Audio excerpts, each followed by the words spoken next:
का पहला सवाल लिखा गया है बोर्ड पर। प्रश्न ये है कि रक्त में प्लेटलेट्स की आवश्यकता किस लिए होती है। एक अच्छा प्रश्न है, दमदार प्रश्न। 4 ऑप्शन आपको बोर्ड पर दिए गए हैं, विचार कीजिएगा कि कौन सा इसका ऑप्शन सही हो सकता है कि रक्त में प्लेटलेट की आवश्यकता किस लिए हो सकती है। क्या ऑक्सीजन के परिवहन के लिए होती है, क्या CO2 के परिवहन के लिए होती है, रक्त का थक्का जमाने के लिए होती है, ये यूरिया की गिरावट की शुरुआत के लिए होती है, यूरिया को कम करने के लिए होती है।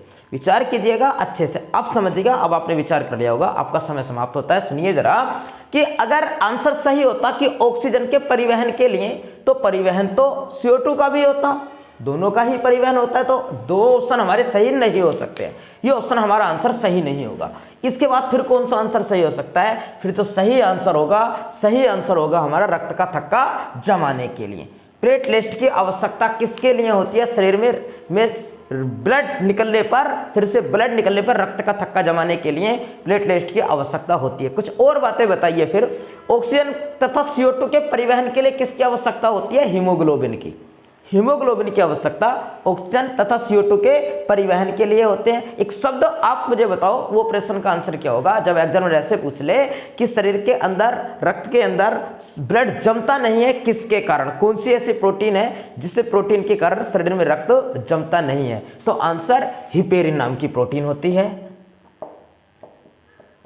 हिपेरिन नाम की एक प्रोटीन होती है, और इस हिपेरिन नाम की प्रोटीन का निर्माण कहाँ होता है? इस प्रोटीन का निर्माण होता है यकृत के अंदर। हिपेरिन प्रोटीन शरीर में कहाँ बनती है? यकृत में बनती है। यकृत मानव शरीर का सबसे बाहरी अंग होता है। बड़ा पूछे त्वचा है। क्या आप बता सकते हैं कि यकृत यानी लीवर का अध्ययन क्या कहलाता है? हिपैटोलॉजी। यकृत का अध्ययन हिपैटोलॉजी कहलाता है। यकृत को प्रभावित करने वाली बीमारियों में जैसे पीलिया यकृत को प्रभावित करता है। विल्सन रोग शरीर में तांबे की अधिकता के कारण होता है, और यह रोग भी प्रभावित करता है यकृत को। यकृत मनुष्य का शरीर का एक ऐसा अंग है जिसमें पुनर्उद्भवन की क्षमता होती है। यानी इसमें अगर चोट लग जाए, शरीर यानी जख्मी हो जाए, खराब हो जाए कोई इसका पार्ट, तो ये बहुत जल्दी सही होने की क्षमता रखता है। पुनर्उद्भवन की क्षमता सबसे ज़्यादा यकृत में ही होती है। लेकिन एग्जामिनर इस प्रकार से पूछ ले कि शरीर में सबसे कम पुनर्उद्भवन की क्षमता किस में होती है, तो आंसर मस्तिष्क के अंदर। क्या आप मुझे बता सकते हैं कि मानव के मस्तिष्क का अध्ययन क्या कहलाता है? मानव मस्तिष्क का अध्ययन कहलाता है फ्रोनोलॉजी।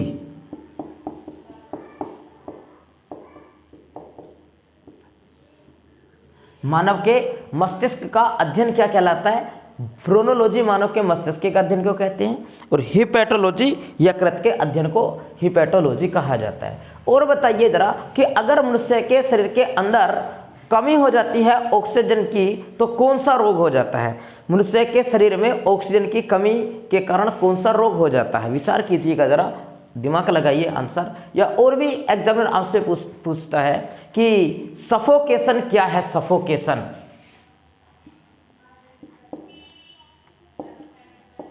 सीधा सीधा पूछ ले कि सफोकेशन क्या है, तो सफोकेशन होता है कि शरीर में ऑक्सीजन की कमी को क्या कहते हैं? सफोकेशन कहा जाता है। व्यक्ति को जो जम्बाइयाँ आती हैं वो किसके कारण होती है? क्योंकि जब शरीर में ऑक्सीजन की कमी हो जाती है, CO2 की सांद्रता ज़्यादा हो जाती है। ऑक्सीजन की कमी और CO2 की सांद्रता शरीर में ज़्यादा होने के कारण मनुष्य को जम्बाइयाँ आने लग जाती हैं। तो सेम ऑप्शन में मिलेगा आपको, CO2 की अधिक सांद्रता के कारण मनुष्य को जम्बाइयाँ आती हैं। फ्रोनोलॉजी मानव के मस्तिष्क का अध्ययन है। सफोकेशन जब ऑक्सीजन की कमी हो जाती है तो उसे कहा जाता है। और बताओ एक प्रश्न और आप मुझे बताइए जरा कि एक रोग होता है फुकुशिमा रोग।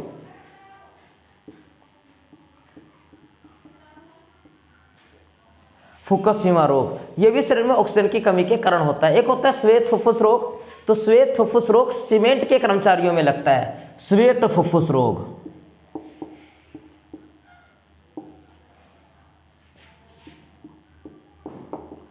ये सीमेंट के कर्मचारियों में लगता है। और एक रोग और पूछ लेगा एग्जामिनर आपसे कि ब्लैक लंग रोग किससे संबंधित है? तो कोयले की खान में काम करने वालों को।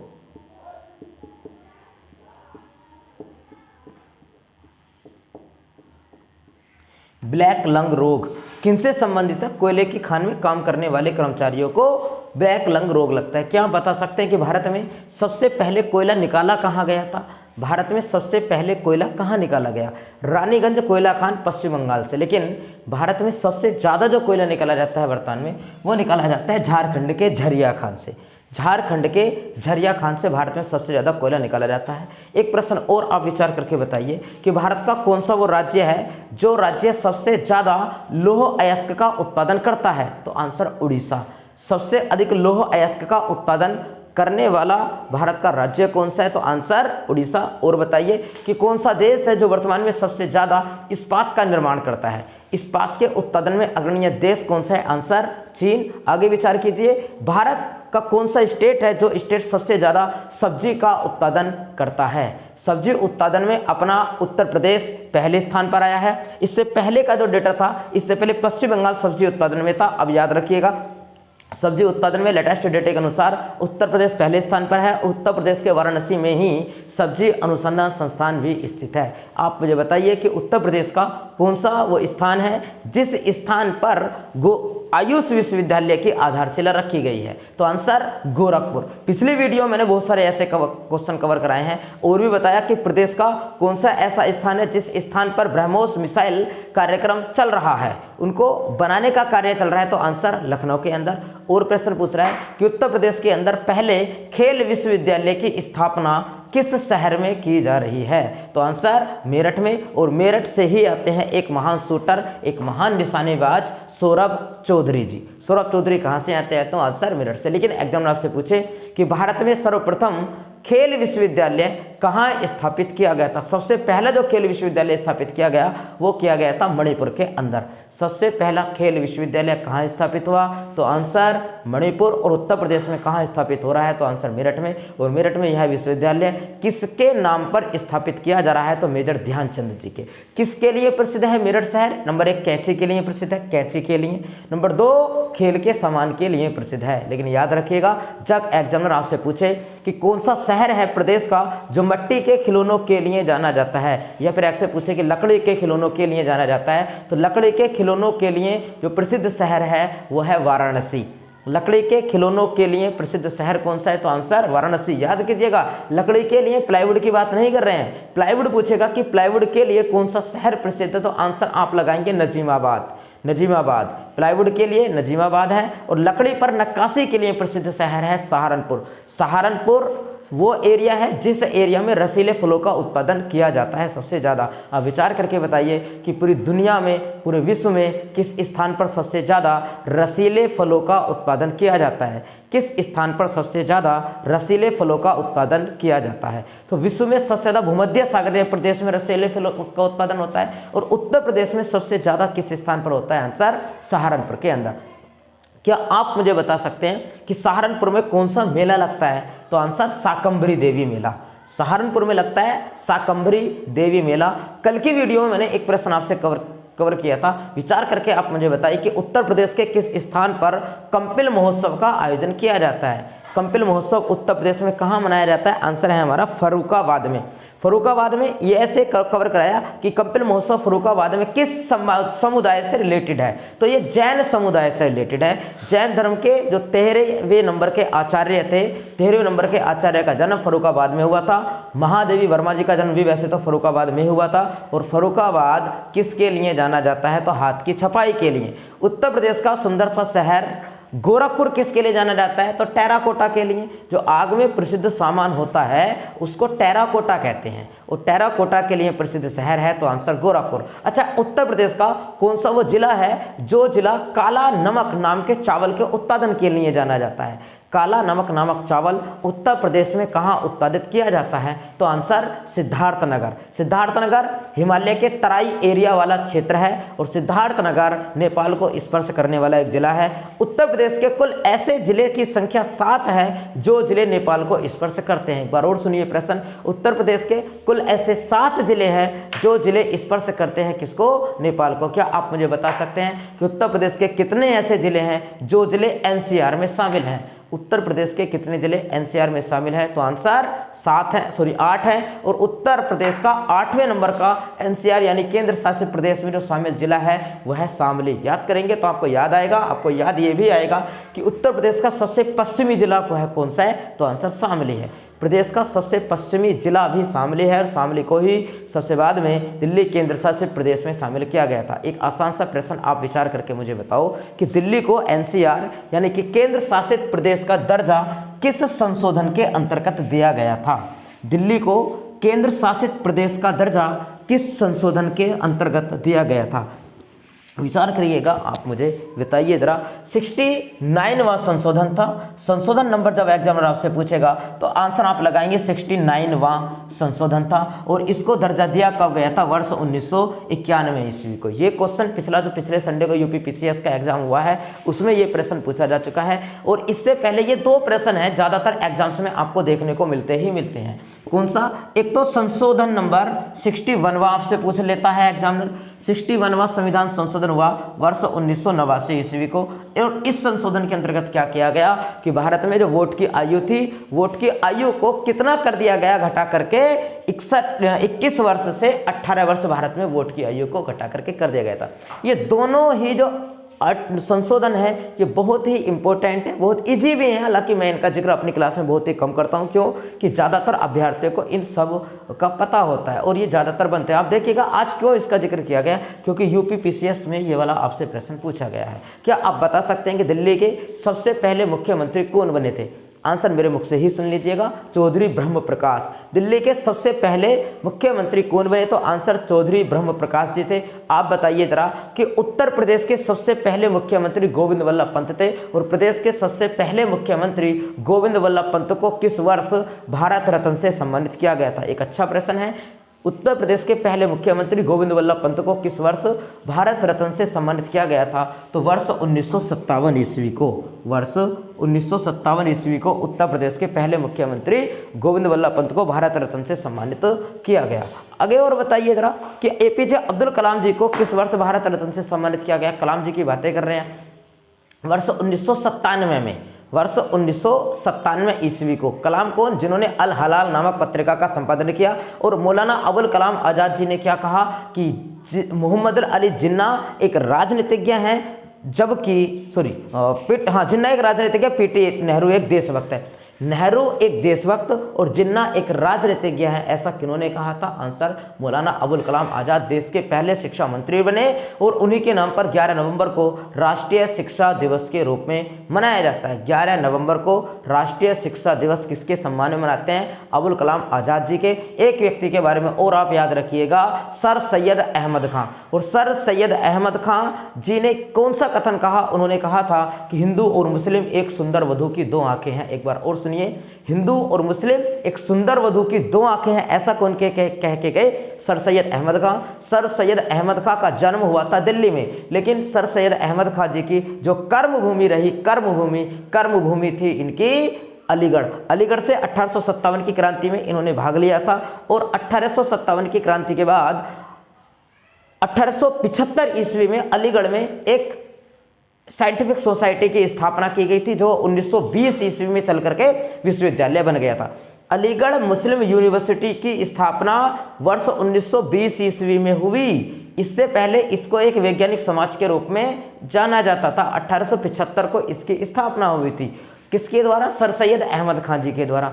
आगे समझिए, अगर पूछेगा कि उत्तर प्रदेश का सबसे पुराना विश्वविद्यालय कौन सा है, तो आंसर आप क्या लगाते हैं? प्रदेश का सबसे पुराना विश्वविद्यालय इलाहाबाद विश्वविद्यालय है। और इलाहाबाद विश्वविद्यालय की स्थापना वर्ष 1887 ईस्वी को हुई थी। उसके बाद बनारस हिंदू विश्वविद्यालय की स्थापना वर्ष 1916 ईस्वी को पंडित मदन मोहन मालवीय जी के द्वारा हुई। और 1920 ईस्वी में जिस वैज्ञानिक समाज की स्थापना हुई थी वर्ष 1875 ईस्वी को, उसको विश्वविद्यालय का दर्जा दे दिया गया था। आगे बढ़ते हैं, अगले कुछ और पॉइंट पर चर्चा करते हैं। अगले प्रश्न में कुछ आपसे लिखा गया है कि आपको मिलान करना है कि कौन सा दिवस किस तिथि को मनाया जाता है। मैं बोर्ड्स के सामने से हटता हूँ, आप जरा विचार कीजिएगा। एक अच्छा प्रश्न है और मैं आपको बताऊं, ये वो सारे दिवस मैंने लिखे हैं जो अभी पिछले संडे को यूपीपीसीएस का एग्जाम हुआ है, उसमें सारे दिवस पूछे गए हैं कहीं ना कहीं। चाहे ABCD मैच करा करके पूछे गए हैं, इतने सारे प्रश्न तो नहीं पूछे, 3 जगह करके देखे, 3 प्रश्न बनाए इस पर उन्होंने। देखिएगा जरा, आपके विचार हो गया होगा। 18 अप्रैल को मनाया जाता है विश्व विरासत दिवस। 18 अप्रैल को मनाया जाता है विश्व विरासत दिवस। आगे 22 मई, आप विचार कीजिएगा, हो जाएगा आपसे। 22 मई को मनाया जाता है जैव विविधता दिवस। 22 मई हो गया जैव विविधता दिवस। आगे है 29 जुलाई। 29 जुलाई को मनाते हैं वर्ल्ड टाइगर डे, ये भी आप कर पा रहे हैं। 5 दिसंबर, इनको छोड़िए, पहले आप उसको निकालो। 24 जनवरी आपको पता है, तो 24 जनवरी को मनाया जाता है उत्तर प्रदेश स्थापना दिवस, ये हो जाएगा। आगे कहा गया 5 अक्टूबर, तो 5 अक्टूबर को मनाते हैं हम डॉल्फिन दिवस, ये भी पूछा गया है। वर्ल्ड हेल्थ ऑर्गेनाइजेशन ने इसको मनाना शुरू किया है और अच्छा दिवस है, यूपीपीसीएस में पूछा जा चुका है। सारे प्रश्न ही दमदार में लेकर के आया हूँ। आगे है कि विश्व मृदा दिवस कब मनाते हैं, तो 5 दिसंबर को। आप जल्दी से आप विचार कर लीजिएगा, मैं इसको रफ करने के बाद आपसे पूछता हूँ कि कौन सा दिवस कब मनाया जाता है। आप देख लीजिए, एक बार नज़र डालिए जरा कि कौन सा दिवस कब मनाया जाता है। अब मैं करता हूँ रफ, इसको देखते हैं जरा आप कितना कर पाएंगे, देखेंगे कौन सी तरफ के, इधर के रफ करते हैं जरा, देखिए जरा। 18 अप्रैल को विश्व विरासत दिवस, 18 अप्रैल को विश्व विरासत दिवस। 22 मई जैव विविधता दिवस। 29 जुलाई बाघ दिवस, बाघ संरक्षण दिवस। 5 दिसंबर मृदा दिवस मनाते हैं 5 दिसंबर को। 24 जनवरी को उत्तर प्रदेश स्थापना दिवस मनाते हैं और 5 अक्टूबर को मनाया जाता है डॉल्फिन। भारत का राष्ट्रीय जलीय जीव गंगा डॉल्फिन है और भारत का राष्ट्रीय जलीय जीव के रूप में गंगा डॉल्फिन को मान्यता दी गई थी वर्ष 2009 ईस्वी को। भारत का राष्ट्रीय विरासत पशु हाथी है और भारत का राष्ट्रीय विरासत पशु को हाथी को मान्यता जो दी गई वो दी गई 2010 में, सबसे बाद में इसी को दी गई थी, इस सबसे बाद में इसी को दी गई। अब बताइए जरा, विश्व मृदा दिवस कितना बताया, 5 दिसंबर को विश्व मृदा दिवस मनाते हैं। आगे उत्तर प्रदेश स्थापना दिवस 24 जनवरी को मनाते हैं। जैव विविधता दिवस 22 मई को जैव विविधता दिवस मनाते हैं। बाघ दिवस 29 जुलाई को बाघ दिवस मनाते हैं। डॉल्फिन दिवस कब मनाते हैं, आप विचार करिए जरा, अभी पीसीएस में आया हुआ, सारे आए हुए हैं कि कब मनाते हैं डॉल्फिन दिवस। 5 अक्टूबर को मनाया जाता है। और विश्व विरासत दिवस कब मनाते हैं, 18 अप्रैल को। विश्व विरासत दिवस 18 अप्रैल को मनाते हैं। क्या आप आसान सा दिवस मुझे बता सकते हैं कि 7 अप्रैल को कौन सा दिवस मनाया जाता है। 7 अप्रैल को विश्व स्वास्थ्य दिवस के रूप में मनाते हैं। 7 अप्रैल को विश्व स्वास्थ्य दिवस मनाया जाता है। 17 अप्रैल को हीमोफीलिया दिवस के रूप में मनाते हैं। 17 अप्रैल को हीमोफीलिया दिवस। 8 अप्रैल 1857 को मंगल पांडे को फांसी लगाई गई थी। 8 अप्रैल 1857 को मंगल पांडे को अंग्रेजों ने फांसी लगा दी थी। क्या आप मुझे बताएंगे कि भारत में जो अंग्रेज आए थे, अंग्रेज आने वाले कौन से नंबर के यूरोपियन थे, कौन से नंबर पर आए थे। तो देखते हैं जरा, जो आगमन का क्रम है, आगमन का मैं यहां लिख दूं, आगमन का क्रम है। आगमन में सबसे पहले जो आए, सबसे पहले आए थे भारत में नंबर 1 स्थान पर आए थे पुर्तगाली। सबसे पहले कौन आए, पुर्तगाली आए। और पुर्तगालियों ने भारत में अपनी सबसे पहली जो फैक्ट्री स्थापित की वो कहाँ की, कोचीन में। पुर्तगालियों ने सबसे पहली फैक्ट्री अपनी कोचीन में स्थापित की थी। और कौन आया था, वास्को डी गामा। 1498 ईस्वी को अब्दुल मलिक उसका पथ प्रदर्शक था और उस समय में दिल्ली का सुल्तान कौन था, सिकंदर लोदी। आप याद कीजिए, वर्ष 1489 से 1517 ईस्वी तक सिकंदर लोदी था और वास्को डी गामा आया है 1498 को। दूसरी बार आया 1502 ईस्वी को और उसके बाद यही वास्को डी गामा की मृत्यु हो गई। आता जाता रहा, लेकिन एक बार ऐसा आया कि यहीं उसकी मृत्यु हो गई जलवायु के कारण, क्योंकि वहाँ की जलवायु चेंज, यहाँ की जलवायु चेंज, और जलवायु चेंज होने के कारण उसकी मृत्यु हो गई और कोचीन में ही उसको दफना दिया गया। तो कोचीन में वास्को डी गामा का मकबरा स्थित है। पुर्तगाली आए, उसमें पुर्तगालियों में और कौन कौन आए, पुर्तगालियों का इतिहास पूरा समझ लीजिएगा। पुर्तगालियों में एक तो आया था फ्रांसिस्को डी अल्मेडा, उससे पहले आया था 1503 ईस्वी में अल्बुकर्क। सुनते जाइए, आप स्टोरी को सुनकर याद हो जाएगी, क्योंकि आप बेहतरीन पढ़ने वाले व्यक्ति हैं और आपने ये सब बातें पढ़ रखी है। मेरा इस क्लास को लाने का उद्देश्य है मात्र आपका रिवीजन कराना है, आपको भूली हुई बातें याद दिलाना है। अगर भूली हुई बातें जितना हमने पढ़ रखा है ना, इतना ही अगर एग्जाम में हमारे याद आ जाए, हम सही अगर करके आ जाए तो हम एग्जाम में कामयाबी पालेंगे। बस यही टारगेट लेकर के मैं इन सब वीडियोस को लेकर के आता हूँ। तो याद कीजिएगा, अल्बुकर्क आया 1503 में, आलू, मक्का और तंबाकू लेकर के आया। 1505 ईस्वी में पुर्तगाल ने भारत में फ्रांसिस्को डी अल्मेडा को पुर्तगाली गवर्नर बनाकर भेज दिया और पुर्तगाली गवर्नर जो फ्रांसिस्को डी अल्मेडा आया, इसने भारत में ब्लू वाटर पॉलिसी जारी की थी। नीले पानी की नीति। नीले पानी की नीति मतलब गहरे सागर में जो सेना लगा दी इसने अपने भारत पर शासन करने के लिए। थ्योरी वाली क्लास किसी और दिन पढ़ाएंगे, फिलहाल आप वन लाइनर प्रश्न के रूप में पढ़ते चलिएगा। उसके बाद तो अगला भारत में गवर्नर बना अल्बुकर्क, जो 1503 में आया था वो 1509 ईस्वी में भारत में पुर्तगाली गवर्नर बन गया 1509 में। और उसी अल्बुकर्क ने भारत में जो बीजापुर का शासक था यूसुफ आदिल शाह, उससे गोवा को छीन लिया था। 1510 ईस्वी में कब्जा कर लिया। लेकिन उसके बाद क्या हुआ, अब तो मैंने आपको यह बता दिया कि पुर्तगाली भारत में जमे कैसे। वास्को डी गामा आया, अल्बुकर्क आया, फ्रांसिस्को डी अल्मेडा आया, नीले पानी की नीति उसने जारी की, फ्रांसिस्को अल्मेडा 5 में आया था। उसके बाद अल्बुकर्क 1509 में बन गया और 10 में उसने गोवा पर अधिकार कर लिया। बस इतनी सी कहानी याद रखनी है। कोचीन में पहली फैक्ट्री स्थापित की। उसके बाद आगे मैं आपको बताऊंगा कि ये गए कैसे, पहले इनको समझेंगे आने का बाद। उसके बाद भारत में आए डच। उसके बाद भारत में कौन आए, भारत में आए डच लोग आए भारत में, डच। और जो डच आए भारत में, इन्होंने अपनी पहली फैक्ट्री कहाँ खोली, डचों ने मुसलीपत्तनम में। डचों ने अपनी पहली फैक्ट्री कहाँ स्थापित की, मुसलीपत्तनम में। मुसलीपत्तनम पड़ता है आंध्र प्रदेश में। इनको भी एक तरफ रखिए उठा करके। उसके बाद अगले हमारे भारत में जो आए वो आए अंग्रेज। उसके बाद आए अंग्रेज। और अंग्रेज जो आए भारत में वो जहांगीर के समय से व्यापार की अनुमति लेनी प्रारंभ कर दी थी। वर्ष 1606 ईस्वी में, 1605 ईस्वी में अंग्रेजों ने अपनी पहली फैक्ट्री कहाँ स्थापित की, सूरत में स्थापित कर ली। इन्होंने अपनी फैक्ट्री कहाँ स्थापित की, तो सूरत में स्थापित की। उसके बाद इनके बाद जो आए वो आए डेनिस। इनके बाद आए डेनिस। और उनके बाद जो आए डेनिसों का पूछता है कि डेनिस ने अपनी फैक्ट्री कहाँ स्थापित की, तो त्रावणकोर में। याद कीजिएगा, पुर्तगालियों ने कोचीन में की थी, डचों ने मुसलीपत्तनम में की थी, अंग्रेजों ने सूरत में की थी, और डेनिस ने अपनी स्थापित कहाँ की, त्रावणकोर में, तमिलनाडु के अंदर पड़ता है। उसके बाद नंबर 5 पर जो भारत में आगमन होता है वो आए फ्रांसीसी। फिर आए उसके बाद फ्रांसीसी भारत में आए। और इन फ्रांसीसियों ने भी भारत में अपनी जो फैक्ट्री स्थापित की वो स्थापित की सूरत में। और सूरत में पहले से ही किनकी फैक्ट्री सॉरी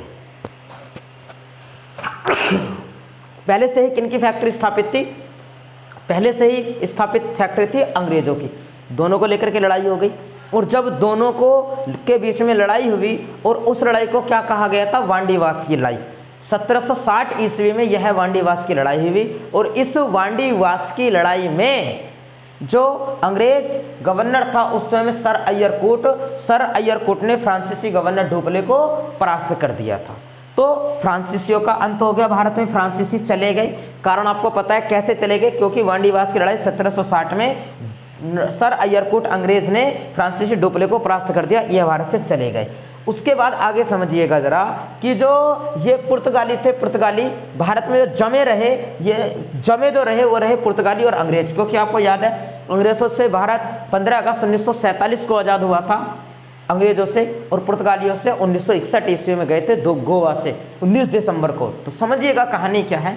कहानी ये कि जो पुर्तगाल की महारानी थी कैथरीन, उस पुर्तगाल की रानी का विवाह हो गया था अंग्रेज से, इंग्लैंड के सम्राट चार्ल्स द्वितीय से। चार्ल्स द्वितीय के साथ पुर्तगाल की रानी का विवाह हो गया, अर्थात ये अब साले बहनों ही हो गए आपस में, पुर्तगाल और अंग्रेज। तो आपस में इनकी अब अच्छी बनती रही, और पुर्तगालियों ने मुंबई को दहेज में अंग्रेजों को दे दिया था। आपको याद होंगी वो कहानियाँ। तो भारत में ये दोनों जमे रहे। फ्रांसीसियों का अंत हो गया। डचों के लिए क्या हुआ, अंग्रेजों का जो गवर्नर था रॉबर्ट क्लाइव था, और रॉबर्ट क्लाइव ने अंग्रेजों को समाप्त करने के भारत में एक लड़ाई लड़ी थी, जिस लड़ाई को कहा गया था वेदरा की लड़ाई। वेदरा की लड़ाई लड़ी गई थी वर्ष 1759 ईस्वी को। इस वेदरा की लड़ाई में डचों को हरा दिया, किन्होंने, अंग्रेजों ने। तो डच भी चले गए भारत से। उसके बाद बचा डेनिस, और जो अगले एक और थे स्वीडिश। दिख रहा है क्या, नीचे तो नहीं लिख दिया कहीं, स्वीडिश यहाँ ज़्यादा नीचे लिख दिया मैंने, इधर लिख दें, नंबर 6 यहाँ लिख दिया स्वीडिश। अब जब भारत में अंग्रेजों का वर्चस्व फैल चुका था, अंग्रेजी शक्तियाँ अपना पैर अच्छे से जमा चुकी थी, तो अब उसके अंग्रेजों के सामने स्वीडिश और डेनिशों की कोई वैल्यू नहीं बची थी। भारतीय लोग डेनिश और स्वीडिशों को अपना सामान नहीं बेचते थे। भारतीय लोग अपना सामान डेनिश और स्वीडिशों को ना बेच करके अंग्रेजों को बेचते थे, क्योंकि अंग्रेज बड़ी कंपनियां थी इनके पास में, ये प्रभावित थे और ये भारतीयों को इनकी तुलना में ज़्यादा पैसा देते थे, तो इसलिए ये अब विलुप्त की कगार पर थी। तो अपने आप को डेनिश और स्वीडिश दोनों ने ही अंग्रेजों को बेच दिया था। इस प्रकार से भारत में डेनिश और स्वीडिश दोनों ही कंपनियों का क्या हो गया, अंत हो गया। और अब कौन जमे रहे भारत में, पुर्तगाली और अंग्रेज। पुर्तगाली और अंग्रेज डच वेदरक लड़ाई में हरा दिए, फ्रांसीसी वांडीवास की लड़ाई 1760 ईस्वी में हरा दिए, डेनिश और स्वीडिश बिक गए और ये दोनों जमे रहे अपने आप में भारत में। ये हो गया आने का क्रम। उसके बाद एक और पूछता है कि कंपनियों की स्थापना का क्रम आपसे पूछता है एग्जामिनर, कंपनियों की स्थापना का क्रम। और मैं आपको बताऊं, जरा सुनिएगा, जरा उसको भी लिखते हैं इधर से। भारत में सबसे पहले जो कंपनी की स्थापना हुई थी वो हुई थी वर्ष 1498 ईस्वी को पुर्तगाली, पूरा नहीं लिख रहा मैं, आप विचार कर लीजिए बस। पुर्तगाली ईस्ट इंडिया कंपनी की स्थापना हुई थी कब, वर्ष 1498 ईस्वी को, ये सबसे पहले कंपनी स्थापित हुई। उसके बाद अगली जो कंपनी स्थापित हुई वो हुई थी 1600 ईस्वी को, और 1600 कौन सी हुई थी, east India company. East India company की स्थापना हुई थी वर्ष 1600 ईस्वी को। उसके बाद अगली जो कंपनी की स्थापना हुई वर्ष 1602 ईस्वी को स्थापना हुई थी डच ईस्ट इंडिया कंपनी की स्थापना। डच ईस्ट इंडिया कंपनी की स्थापना 1602 ईस्वी को होगी। उसके पश्चात वर्ष 1616 ईस्वी को स्थापना हुई थी next Danish east India company की स्थापना। डेनिश ईस्ट इंडिया कंपनी की स्थापना। उसके पश्चात वर्ष 1664 ईस्वी को स्थापना हुई थी फ्रांसीसी 1664 ईस्वी को। कितनी हो गई है, 1 2 3, इसको रफ करो बिल्कुल, 4 5 और ये हो गई है छठे नंबर की। छठे नंबर में सबसे बाद में जो स्थापना हुई थी वो हुई थी स्वीडिश ईस्ट इंडिया कंपनी की स्थापना। और स्वीडिश कंपनी की स्थापना, सॉरी इधर ऐसे लिखते हैं, 1731 ईस्वी को, 1731 ईस्वी को स्वीडिश। देखिएगा जरा आप पहले नंबर पर, यहां अगर हम पहला नंबर देखें, ये कंपनियों के आगमन का क्रम है और ये वाला जो क्रम है ये कंपनियों की स्थापना का क्रम है। एक तरफ लिखा गया है आगमन का क्रम और एक तरफ लिखा गया है स्थापना का क्रम। तो ये वाला स्वीडिश वाला इधर में रखेंगे। तो पहले स्थान पर पुर्तगाली है, पहले स्थान पर पुर्तगाली है, दूसरे स्थान पर डच है, दूसरे स्थान पर ईस्ट इंडिया है, तीसरे स्थान पर अंग्रेज हैं और यहाँ तीसरे स्थान पर डच है। अब तक हमने क्या देखा कि ये वाले जो 2 पॉइंट है इन दोनों को आपस में पलट दिया गया है, इन दोनों को आपस में पलट दिया गया है। 2 को 3 कर दिया गया है और 3 को 2 कर दिया गया है यहाँ बस। और बाकी सारे के सारे क्रम 4 पर देखेंगे आप तो 4 पर डेनिश है, यहाँ डेनिश ईस्ट इंडिया कंपनी है।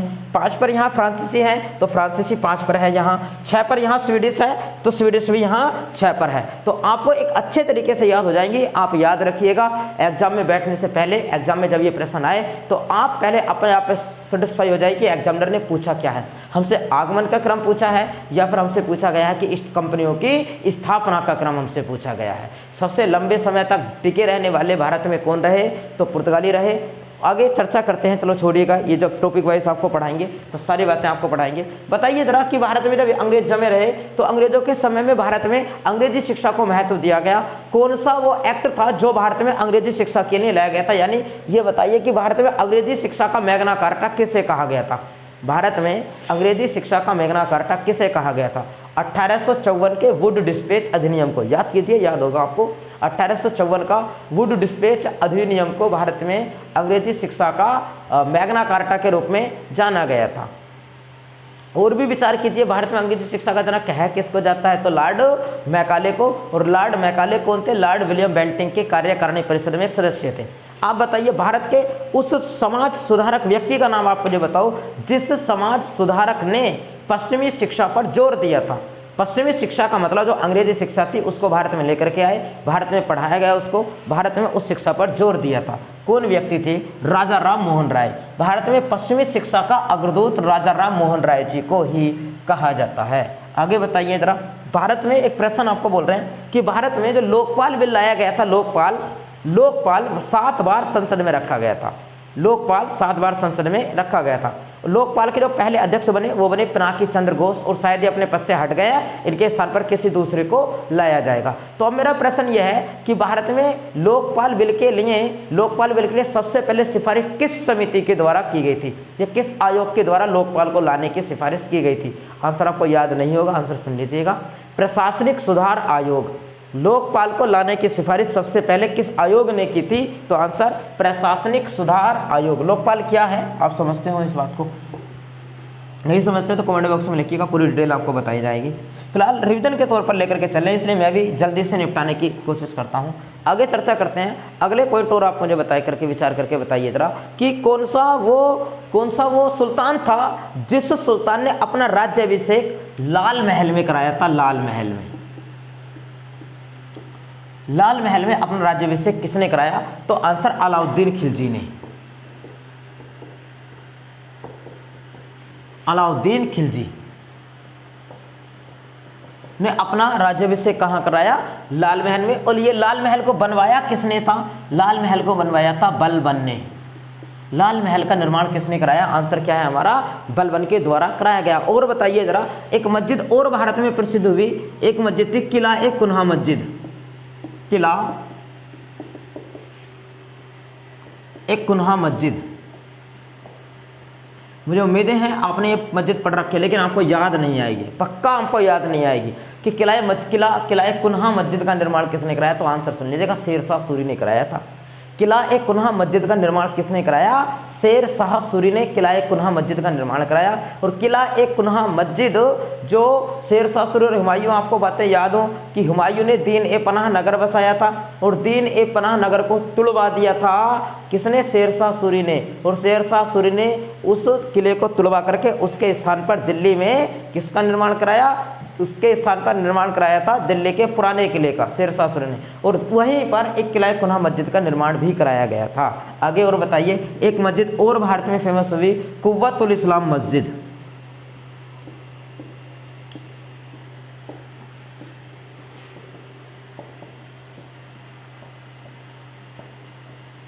कुव्वतुल इस्लाम मस्जिद, ये कुव्वतुल इस्लाम मस्जिद का निर्माण किसने कराया था? तो आंसर क्या आप मुझे बता सकते हैं? इसका निर्माण कराया था कुतुबुद्दीन ऐबक ने। कुव्वतुल इस्लाम मस्जिद का निर्माण किसने कराया? आंसर कुतुबुद्दीन ऐबक ने। आप और भी बताइए जरा, 2.5 दिन के झोपड़े का निर्माण किसने कराया? आंसर कुतुबुद्दीन ऐबक। 2.5 दिन का झोपड़ा कहाँ है? अजमेर के अंदर। बताओ, अजमेर में एक विद्यालय की स्थापना किसके द्वारा की गई थी? एक मेडिकल कॉलेज की स्थापना किसके द्वारा की गई थी? तो एक मेडिकल कॉलेज जो स्थापित किया गया था, वो तो स्थापित किया गया था कोलकाता के अंदर। एक संस्कृत विद्यालय की स्थापना किसने की थी? जोनाथन डंकन ने। अजमेर के कहाँ पर? अजमेर में। अजमेर में से एक संस्कृत विद्यालय की स्थापना किस अंग्रेज ने की? जोनाथन डंकन ने की। और एक कोलकाता में मेडिकल कॉलेज की स्थापना की गई थी। ये प्रश्न पूछेगा। और बताइए जरा आप कि जो किला ए कुन्हा मस्जिद कहाँ हो गई है? ये हो गई है दिल्ली के अंदर। किसने बनवाई है? शेर शाह सूरी ने।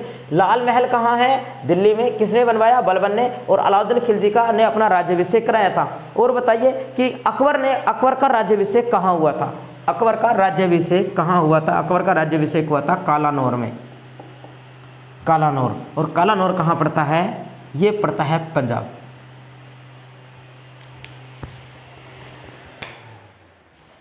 कालानौर कहाँ पड़ता है? कालानौर पड़ता है पंजाब के अंदर, कालानौर पड़ता है। और विचार करके आप मुझे बताओ, अच्छा थोड़े से करंट के 1-2 प्रश्न और बताइए कि भारत की सरकार अब वर्तमान में कार्य कर रही है जल जीवन मिशन पर।